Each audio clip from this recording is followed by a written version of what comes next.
Hi, I'm Maki. Today we're in Ginza. A landmark that's said to symbolize Ginza is the Wako clock tower in the chome area.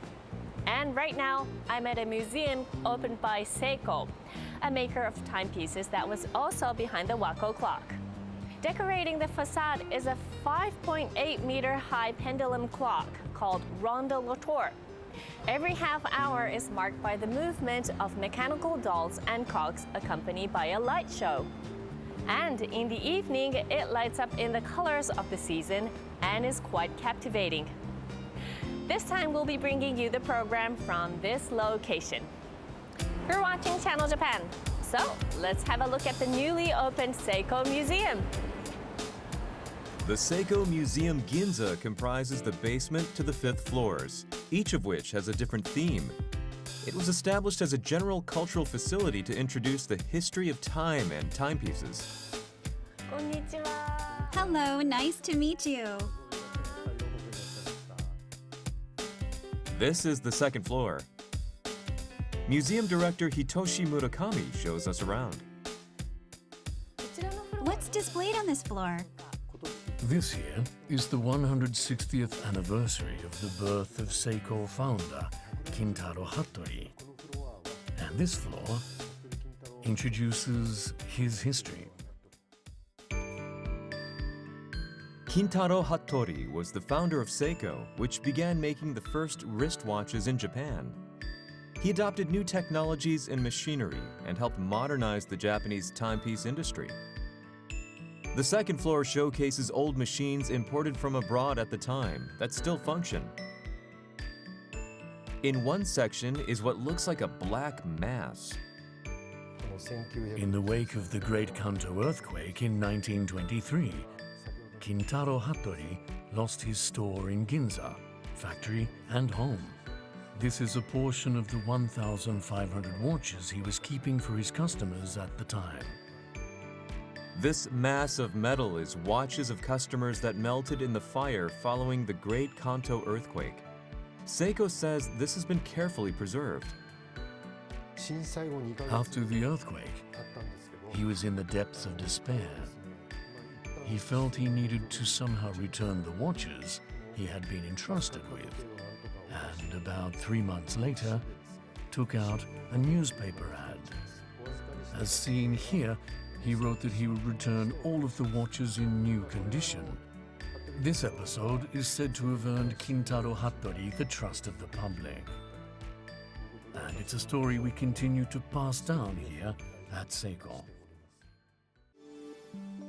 Next, we visit a floor where visitors can learn about the evolution of timepieces.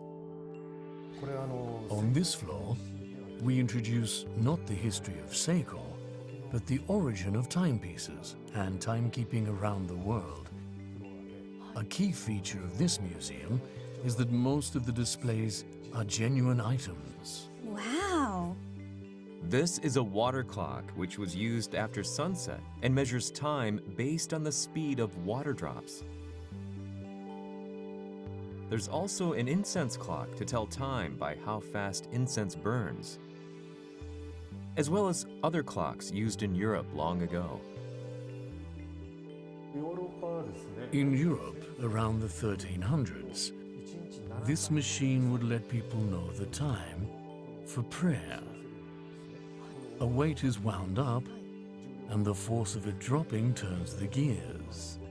And when the set time comes, the bell rings. This is the foundation of mechanical clocks today. The spinning gears seem similar to what we have now.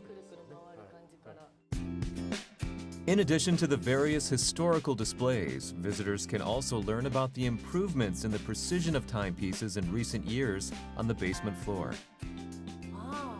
Is this a competition clock? It is. On this floor, we display competition-used timepieces and divers' watches. An evolutionary jump.